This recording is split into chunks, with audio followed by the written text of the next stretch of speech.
Right, YouTube, Silver Fox RC. It's a bit of a weird video because I'm starting this video in my current shed workshop, which one of my other videos said I'm moving, which I am. But I said to myself that I wasn't going to get any more RCs, obviously because I'm moving. But you know what it's like. You get a deal, didn't you? So this is an Ishima Rave. I think it's M1.0R or something like that. Now I had one of these a long time ago, which I will put a picture up on screen now. And for some reason I decided to turn it into a rally car. Just change the shock towers a little bit, and just to take the body pins for a new body shell. The reason why I've done that is you might not be familiar with an Ishima Rave because they're not the most sought after. A lot of people don't like them, but if you actually look on how low the shocks are on this, they're laid right down. So if you look, obviously, so there's the Ishima Rave.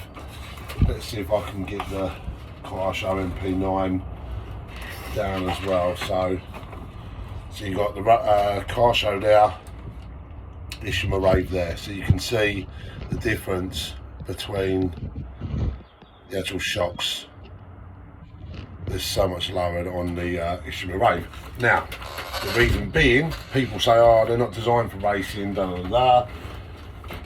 The actual thing is, Ishima Rave were designed for racing. They was designed more for the European tracks, I think France, Belgium, stuff like that, where they concentrate on speed rather than jumps and stuff like that. Hence why they've just gone for the low shocks. I think it's either won championships or it's definitely raced in A finals and championship meetings. It's made finals and stuff like that. Obviously many years ago. So as I said, I had one and changed it to a rally car and sold it on, and I just kind of regretted it because, again, they're not sought after, but I loved that buggy. I absolutely loved it. So anyway, my mate Barker, as you might know on previous videos, sent me a message, sent me a link about this guy fairly local to me selling this, and he actually has the original Ishima 25 engine on it, okay, which again is pretty rare to find that as well. Compression is pretty low. It is an absolute state, as you can see, but I don't know, you might be the same as me, I don't know. When I look at them and I see them in that sort of state, but if you look at the shock towers, no marks on them whatsoever. The wing, couple of tiny little nicks there, but nothing mega. Top of the head, no scratches or anything like that. So you kind of, that's how I look at buying things. So things that are dirty you can clean up, things that are rusty you can get rid of the rust. Obviously, if you've got a lot of scratches on that, you know that it's been on its roof a lot of the time. Front bumper, you know what I mean? It's not got any sort of like massive gouges out of it, so it's not taken a lot of wax. That's the way I look at things. You look underneath of it, there's a couple of little very fine scratches, but there's no massive gouges in it, you know. So there's this buggy, as old as it may be, hasn't taken a lot of wax. That's what I personally look for. So compression is low. I'm planning on buying a new piston and liner for that, and then in a way you're kind of getting a brand new 25.25 engine. I'm going to clean it up, obviously new filters on that. The bell is pretty knackered as the flywheel is, but I'm very, very lucky that with Ishima there's not many dealers out there or suppliers of these parts. I live 5 minutes away from a place that does actually do the parts for this, so I'm really lucky, and they're not expensive parts. So this video will be a video of me doing this up. They're not original wheels, so I don't, you know, again, I don't know whether this was raced on AstroTurf. I don't, you know what I mean? Because even if it was bashed, I thought it would have taken a few more wax. I don't know, but it just doesn't look like it's been on its roof a lot. But anyway, so I'm gonna clean this right back, and then I'm going to take it to the track. Even though the track's designed for more of a vertical shock like the car show rather than the lay downs like this, I'm still going to run it around the track, just clean it right up, bring it back. You can't really buy these body shells anymore, and it's got a couple of little cracks in it here and there. But what I'm going to do is just do the old shoe glue and the plasterer's tape underneath, strengthen it up, and get some more stickers. See, Spectrum, they're not original stickers, but it's got it on the wing that DX3S. So someone who has had this, yes, granted they might have just gone and bought stickers, but someone who's had this has run it on a DX3S Spectrum, with the stickers on that, Spectrum on there, Savox, but the steering servo's not even there, the throttle servo, that's not a Savox. But I'm just thinking, if someone's, you know, gone out and bought a Spectrum transmitter, then they obviously, they ain't just novices as such, you know. So that's what I'm going to do. This video is just going to be cleaning this up, bringing it back to as new condition as I can, get that new piston and liner in there, and we'll just see what we can get out of this 0.25, because I tell you, the last one I had an old GRP engine, old GRP 21, and that shifted. But GRP engines were really good.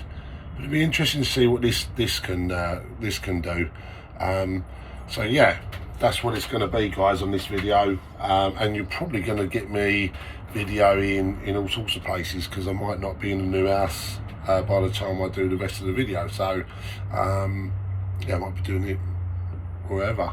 So anyway, I hope you enjoyed this video, and let's just see how good we can actually get this old girl back to as was. And if you don't know about Ishima Raves, they're good buggies. I love the buggies. I think they're really good. The only weak point is the braces are plastic, the chassis braces. I don't know if you can just see that down there, and you've got a smaller one at the front. These plastic ones do buckle up easy. The last one I had, and I took it to a track, landed on the wing, and it just buckled that up bad. So I will be renewing them for metal ones. And I have read other people saying that the plastic bracing is rubbish on these. So, but yeah, the video show everything. Anyway, so let's get on and strip her down.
Right, so currently in my van on a work break, and I just wanted to really try and show you that this is how I'm working at the moment. I'm working out of a tub just where I'm mid-move of houses. So obviously you've seen in the images that the engine was done, the shocks, bits and pieces like that. Just wanted to let you know, rather than go through the videos of everything, that on the engine I would strip it right down, take off out the bearings and the rubber seals, and I would sit the actual crank case, shaft, everything like that. I would sit it in like a WD-40 just to break down any crap that's inside. Then I'll wash it down, and then I will put it in an ultrasonic cleaner, which you'll see other videos of mine which will show you me using the ultrasonic cleaner. Just bringing it right back to that. Then obviously I put all the bits back together. With the body shell, again, there's another video of mine that will show how I spray my body shells. So that's what I just wanted to explain in this little bit, is that, you know, I know these images are going from crap to good, but obviously there are other videos that I want to explain on in depth on how I get to these places. So yeah, I'm literally, all of my plastics are all cleaned just in a soapy water, the plastics. Obviously the wing I've changed now with the decals on there. Didn't like the solid green bit going through there, so I've gone on for another one. But yeah, so it's, the pull start was a little bit seized up. It wasn't retracting, but now we got it going back. So it's good to go. You know, once I get my screw set that's coming this week, hopefully, then I can start putting it back together. So we'll go from there.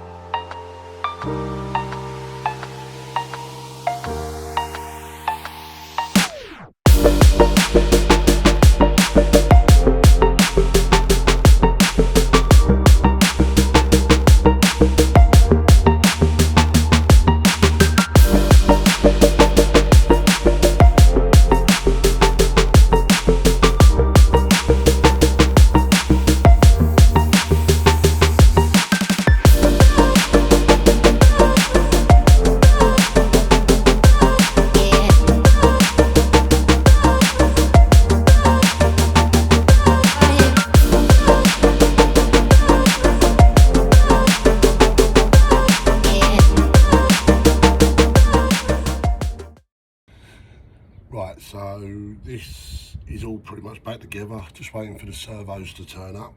But me being impatient, I thought I'd just start it up, see if I can get it idling.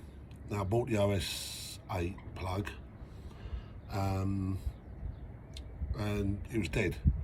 Like from the packet, it was dead. So I tried starting it, nothing. So I've just gone and got down my local hobby shop. They don't do the OS 8, so I've got the Fast Track 4. I will get an OS 8 for it, but Fast Track 4 is a medium hot plug, and we're going to try it and start it for the first time. So I've got springs on there to keep it closed, but it's not the ideal without the servos being on there, but we're going to give it a try. I always run Opti-Fuel 25 race. Some people like it, some people don't. I particularly think it alters good tune, so that's what I use. So here we go. We'll give it a go.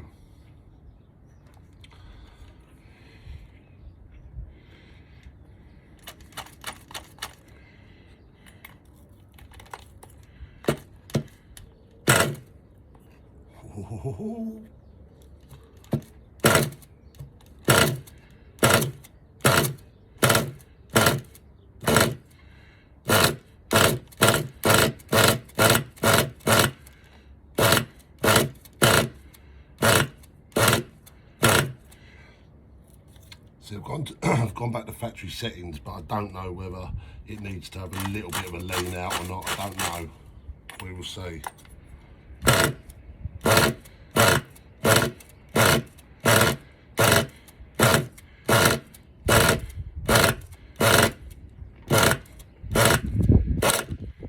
Oh, there we pull cord's gone.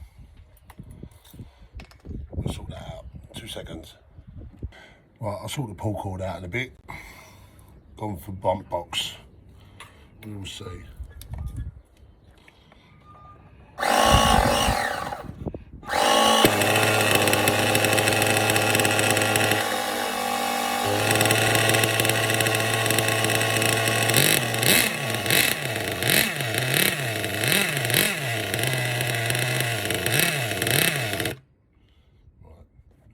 That's a little bit rich.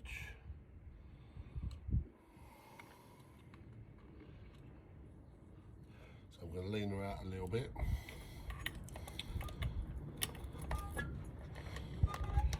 That's one of my springs.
The idle's just a little bit too small. Try doing it a little bit too tight. So there she goes.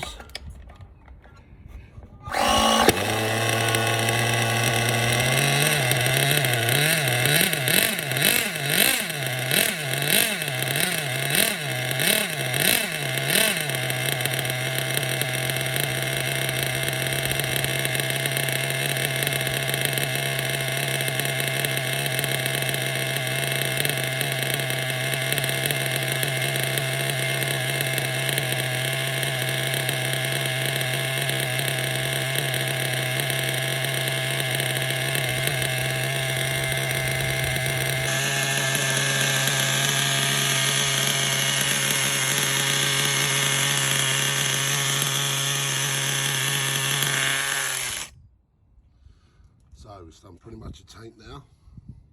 You can see there, nice puddle of oil, so we know it was pretty rich, so that's good. Yeah, I'm happy with that. Good stuff.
go.